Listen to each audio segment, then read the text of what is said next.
Muito bem, muito bem.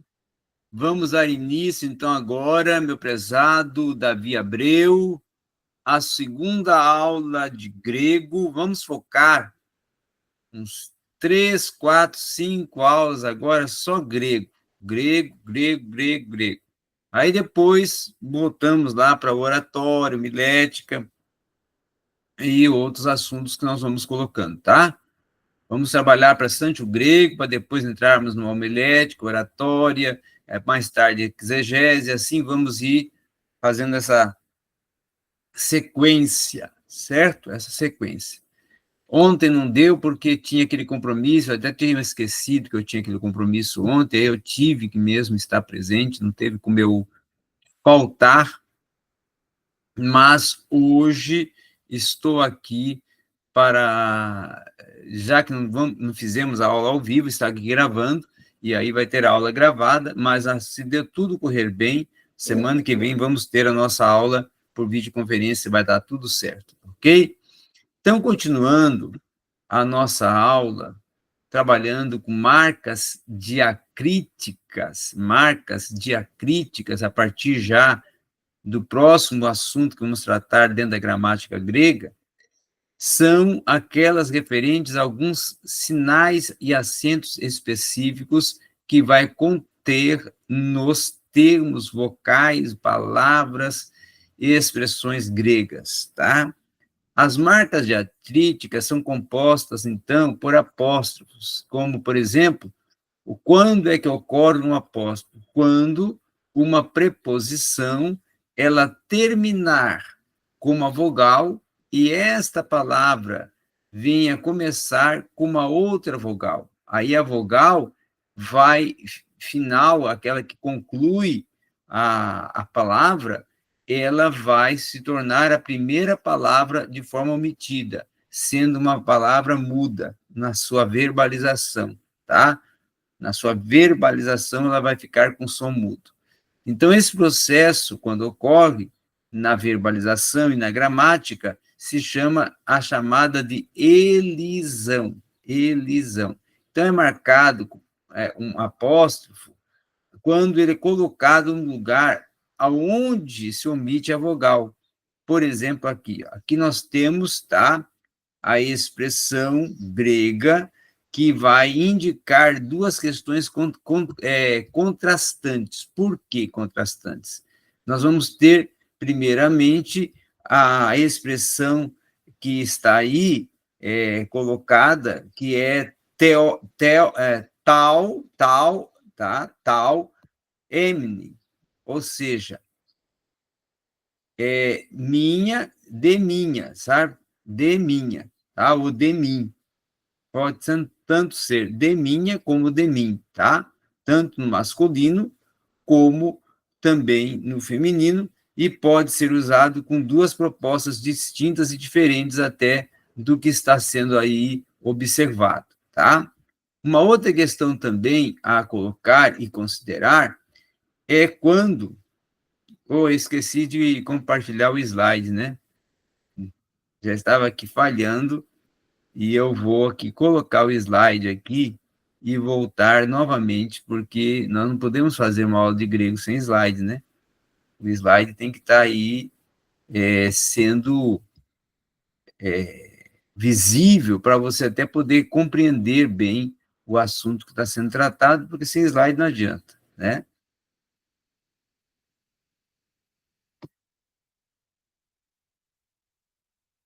Muito bem, vamos esperar o slide entrar. Muito certo. Então, tá aí, ó, o que eu estava falando. Até vou puxar mais para cá, aqui para cima, aqui. Eu acho que fica melhor eu aparecer aqui, ó. Aqui, garoto. Muito bem. Então, como eu falei, tal, nemim, ou seja, de mim, de minha, tá? Pode aí, com a intervenção de um apóstrofo, ocorrendo uma elisão, que é quando a última vogal ela fica muda, mudar o seu sentido até fraseal, porque aí nós vamos ter o ômicron, tá? Ficando mudo, aí fica só alfa e aqui tal, né? Aí fica tel, né? Atel, certo? E aqui fica emin, ou seja, minha alma, tá? Então, aqui que era minha, né, de minha ou de mim, passa aqui agora, com a mudança que houve com o apóstrofo, ser acrescentada algo pertinente ao ser, que seria a alma.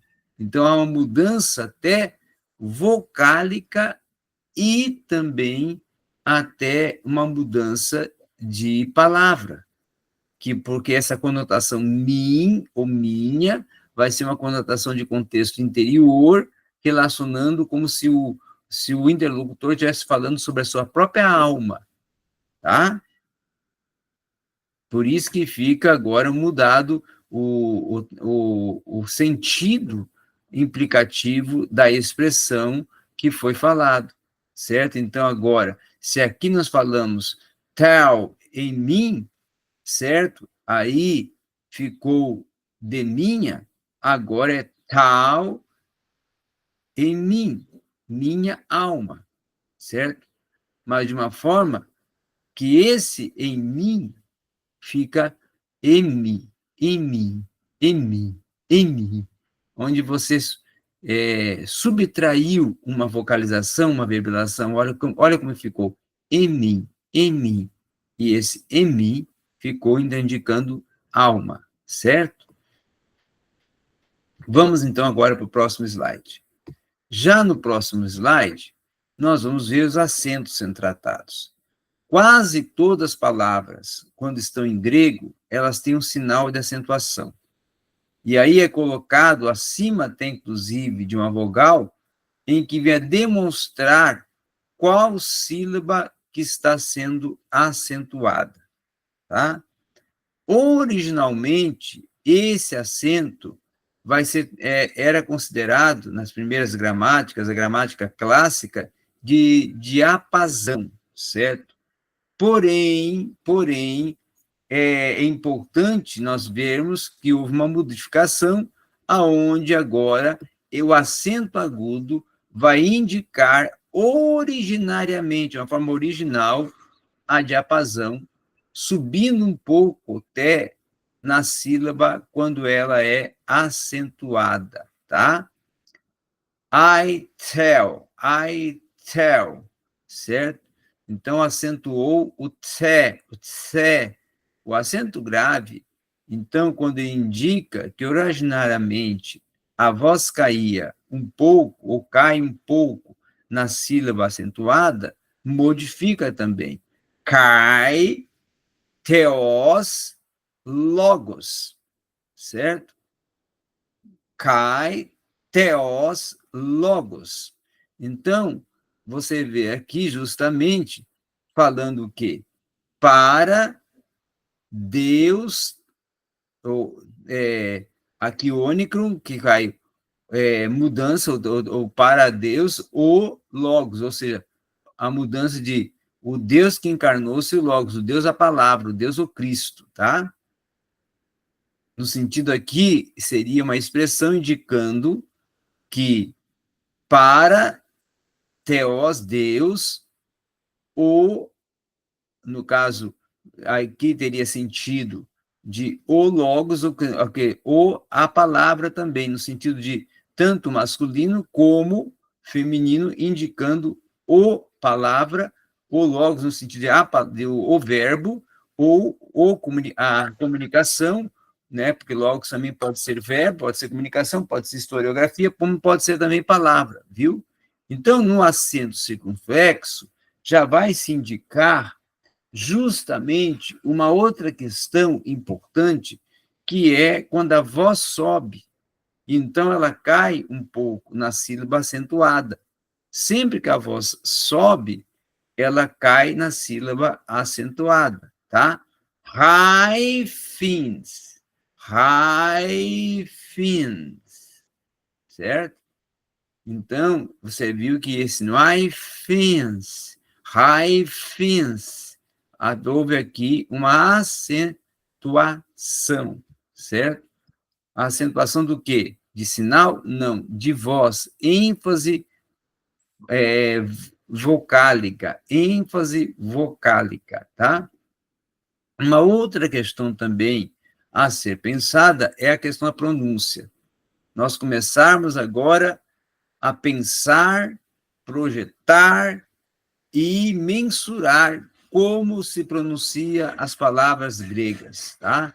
A pronúncia na aula deve ser acentuada qualquer sílaba ou muitas às vezes, né, alguns, se todos os alunos, ou alguns alunos até, eles acentuam em qualquer sílaba a seu bel prazer, ou seja, colocam um acento em qualquer sílaba, em qualquer palavra, da forma como eles bem a considerarem, aí se torna muito mais muito mais complexo a comunicação que vão fazer da palavra, do termo e da expressão grega.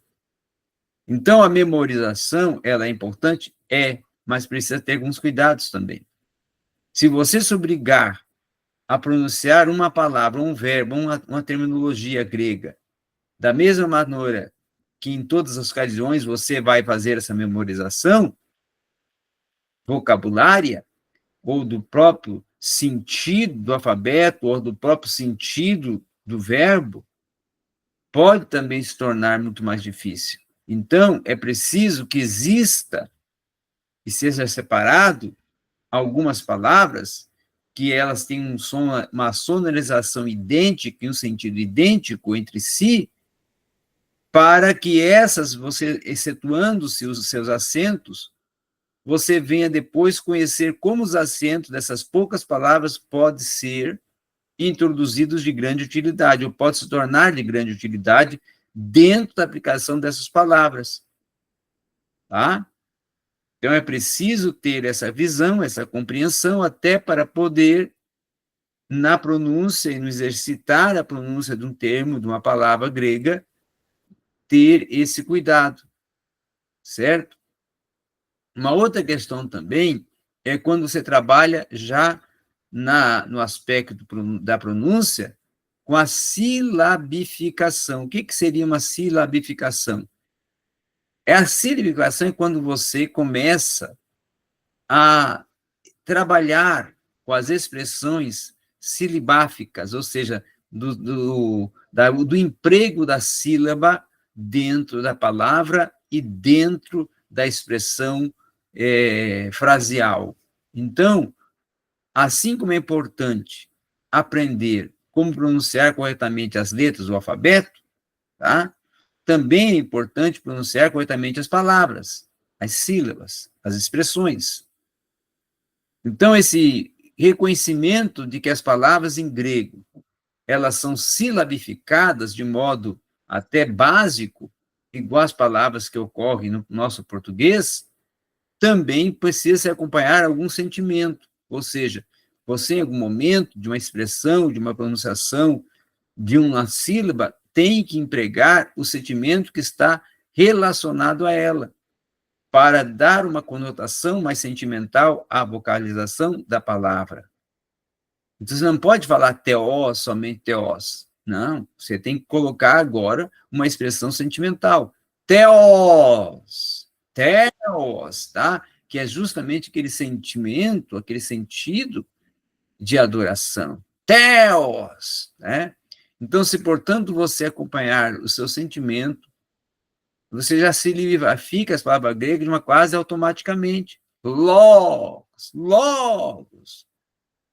Teós, logos em mi, certo?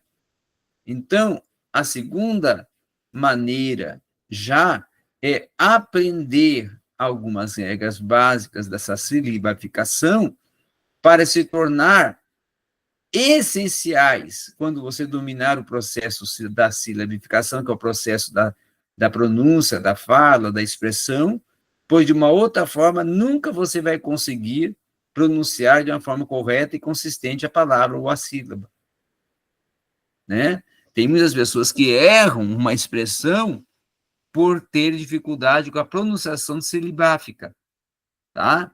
Egoemi, não é assim que fala. Ecoemi, coloca uma expressão sentimental na silabificação, tá? Uma expressão até sentimental também, de como se fosse ali um momento de apreciação, tá? E de adoração, e automaticamente até de exclamação. Então, a regra básica para um acento, nós vamos tratar a partir de agora, para você começar a compreender como é desenvolvida essa questão de acentos, tá? Nós temos o acento agudo, e esse ocorre em qualquer uma das últimas sílabas de uma palavra, tá? Ou de uma frase, praticamente de uma frase, pode ocorrer essa sílaba, essa indicação ou inferência do sinal ou do acento agudo. Temos o acento circunflexo, que ele ocorre em uma das duas últimas sílabas, quando ele acompanha uma vogal longa, o acento circunflexo. Temos o acento grave, que esse é formado quando uma palavra é normalmente acentuada por questões de um agudo na última sílaba, uma expressão, ou uma palavra, uma tônica aguda, que está constando numa vogal na última sílaba da palavra, como também na última sílaba fraseal. Os acentos nos substantivos, eles procuram muito permanecer na mesma sílaba. Tá? Por quê? Porque, na verdade, vão dar um sentido mais nominal ao substantivo e também até mais coloquial no seu sentido de entonação e de verbalização do substantivo que nós vamos estudar a partir de agora, certo? Então, quando nós voltamos para um substantivo e começamos a trabalhar essa questão do substantivo, é preciso também já comparar essa questão, principalmente da acentuação, porque eles começam a se fazer presentes nos substantivos, tá? Então, primeiramente, são os termos que, quando nós vamos estudar substantivo, nós temos que pensar.